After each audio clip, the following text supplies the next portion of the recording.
bienvenue dans Le Coin de l'Horreur, l'émission qui vous propose les meilleurs frissons. Je suis Draven, votre hôte. Notre film, en ce jour d'Halloween, est un long métrage horrifique italien particulier fait par un maître en la matière, Lucio Fulci. J'ai nommé La maison près du cimetière, sorti en 1981. Ce film représente la dernière pièce mémorable de Fulci, considérée comme la dernière carte du Caridas de la tétralogie entamée avec l'enfer des zombies, suivi de Frayeur et l'au-delà.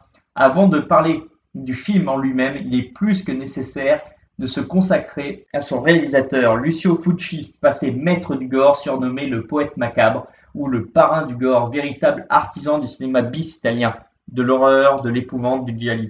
En revanche, ce que peu de monde sait, c'est qu'il n'a pas directement commencé sa carrière en tant que réalisateur spécialisé dans l'horreur et le gore. La preuve en est que ses premières œuvres étaient des comédies, mettant en vedette les acteurs Franco Franchi et Ciccio Ingressia dans des films comme Deux de la Légion, des parodies comme 002 Agent secret, pour ne citer que cela. En 1966, il se lance dans un autre genre, le western spaghetti, avec Le temps du massacre, avec Franco Nero, Nino Castelnuovo et George Hilton avec au scénario Fernando Di Leo. Ce western italien est considéré par beaucoup comme extrêmement violent, et un des westerns les plus violents de son époque, voire de tous les temps. Ce film marque la carrière de Fulci, car c'est la première fois qu'il se sert du sadisme, de la cruauté, de la violence pour accompagner son histoire. En 1973, Fulci réalise un western beaucoup plus grand public, beaucoup plus familial avec Cro-Blanc, et en 1974, il réalise sa suite, Le Retour de Cro-Blanc, s'inspirant bien évidemment du roman éponyme de Jack London.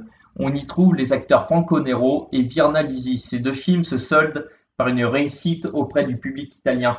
Mais en 1975, il revient à ses premiers amours avec un western encore plus cru que Le temps du massacre, se nommant Les Quatre de l'Apocalypse, avec des scènes d'une violence inouïe, notamment une scène de cannibalisme. Ce western a été interdit aux moins de 18 ans, chose rare pour un film de ce genre-là. Puis en 78, Celle d'argent voit le jour, un western plus familial dans la même veine que Cro-Blanc. En 1969, il décide de se lancer encore une fois dans une nouvelle aventure en employant un nouveau genre, bien différent cette fois-ci, le giallo, qui signifie fiction policière au criminel en italien. Son premier film du genre est Perversion Story, qui mise énormément sur des scènes très érotiques et osées, plutôt que sur de la violence physique. Ce film s'inspire de Sueur froide d'Alfred Hitchcock. La même année, il produit un autre giallo, Lien d'amour et de sang, qu'on peut qualifier de drame historique, s'appuyant sur l'histoire vraie de Béatrice Cenci, noble romaine exécutée en 1599. Et là, Fulci se lâche complètement sur l'aspect violent et érotique de l'œuvre. C'est l'un de ses films les plus appréciés de sa filmographie par ailleurs, mais également un film marqué d'un sinistre événement, puisque la même année, sa femme se donne la mort afin d'échapper au mal d'une tumeur qui a été diagnostiquée bien trop tard.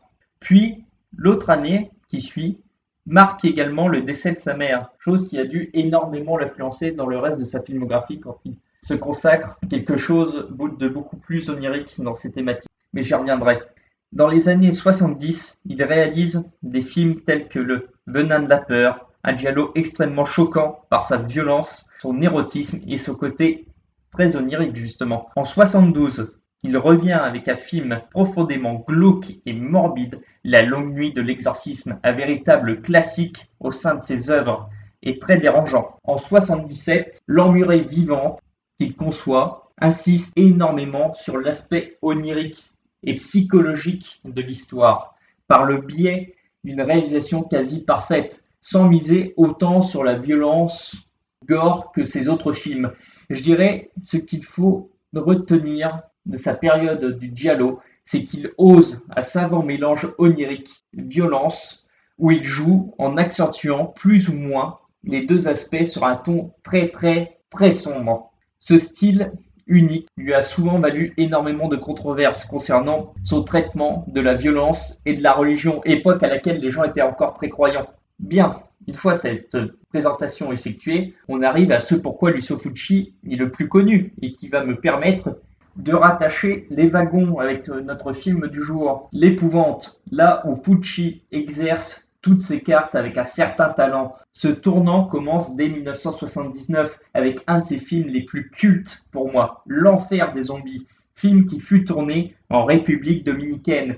et qui l'a fait reconnaître en tant qu'un maître incontesté du gore, car dans ce métrage, une attention toute particulière a été mise afin d'assister sur le gore et le pourrissement des corps. Survient d'autres métrages cultes pour les amateurs du gore et horreur comme moi. Frayeur en 1980, L'Au-delà en 1981 et donc La maison près du cimetière en 1981. Ces films ont l'univers propre de Fucci. Enfin, propre au sens figuré, bien entendu, vous vous doutez bien. De quoi ça parle, me diriez-vous? Eh bien, quelle impatience! Après le suicide de son mentor, le docteur Norman Boyle emménage avec sa femme et son enfant dans la maison de ce dernier pour y reprendre ses recherches. La famille va découvrir que la maison recèle quelques secrets, il y a une horrible chose dans le sous-sol, tandis que Bob, leur fils, communique avec une étrange petite fille qui lui dit absolument de quitter les lieux et de ne pas s'y attarder. Il est clair qu'au vu du synopsis, Fulci propose d'explorer à sa manière, à lui, la thématique cinématographique de la maison hantée. Une des choses extrêmement bien traitées au sein de ce film, c'est la communication entre deux mondes différents, qu'on pourrait même qualifier d'espace-temps, puisque Lucio Fulci mise sur le doute du spectateur en utilisant la figure des enfants, notamment celle de la petite fille mystérieuse tentant d'avertir du danger par le biais de photos, prémonitions qu'a Bob. Seulement, le doute plane constamment tout le long du métrage sur le sort de la gamine, si oui ou non elle est bien vivante, ou alors simplement issue de l'imaginaire de ce jeune blondinet. Le rapport aux enfants, connecté à des éléments paranormaux extraordinaires, passés ou qui vont avoir lieu, est relativement inventif au sein de la diégèse du film, pour émaner une véritable crainte concernant le sort des personnages. Le devenir est aussi une part qui complète ce macabre récit, puisque c'est un devenir pantin, propre à chaque personnage de l'intrigue, qui fait la part belle à des comportements complètement irrationnels qui sont caractérisés par des manifestations, crises d'angoisse, comme l'illustre le personnage de la mère de famille, qui est sous une tension permanente, ou bien la prémonition nous montrant le devenir de la baby-sitter sous forme de mannequin.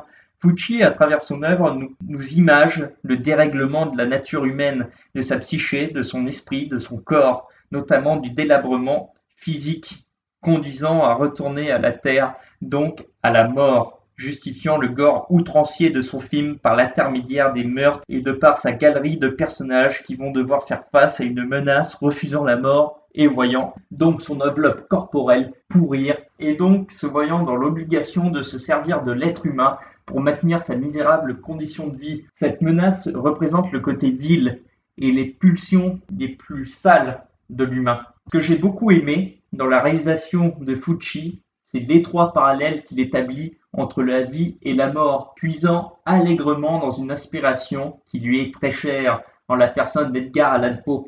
Ce qui caractérise le mieux le film de son réalisateur Rital est la subtilité qui est là pour faire réfléchir le spectateur sur ce cauchemar éveillé via des symbolismes. Un travail fait avec soin sur les bruitages, les musiques bien angoissantes, prenant le pas sur ce sentiment malsain qu'on peut ressortir lors du premier visionnage. La conclusion du film m'a fasciné, car me bousculant sur ce que je venais de visionner, me questionnant alors sur cette fin philosophique de qu'est-ce qui fait véritablement l'horreur de la maison. Est-ce les humains qui y résident? L'entité dans la cave?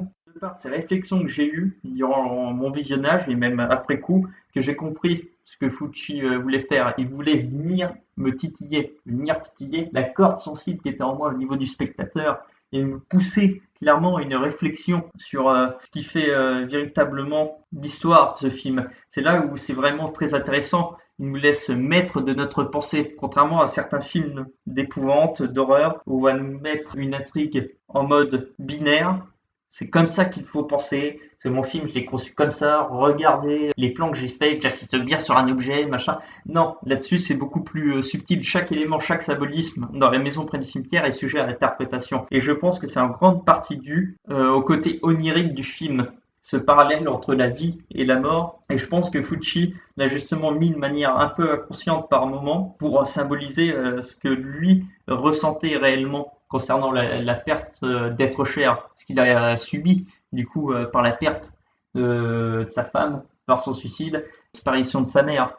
Et c'est quelque chose, quand on connaît ce qui est arrivé à ce réalisateur-là, On comprend alors cette thématique beaucoup plus dans ce film. Et il est amusant quand même de constater qu'à une époque, le cinéma italien d'horreur était bien supérieur au cinéma d'horreur américain, puisqu'il proposait des thématiques peu mises en avant, suscitant l'effroi, en se permettant de faire des réalisations brusquant les amateurs d'horreur dans leurs habitudes, comme pouvait le faire à Dario Argento ou à Lucio Fucci. Parce que ce réalisateur, c'était un réalisateur quand même jusqu'au boutiste et mettait à point d'honneur à fignoler son récit, son film. Chaque détail a son importance. Et pour offrir sa vision même morbide, violente, glauque, philosophique, triste, morose du genre de l'épouvante horreur, quitte à choquer. Et La Maison près du cimetière regroupe parfaitement tous ces attributs, faisant le sel de ses productions made in Italy. C'est par ces mots que je termine cette vidéo. Je vous invite donc à me laisser un commentaire.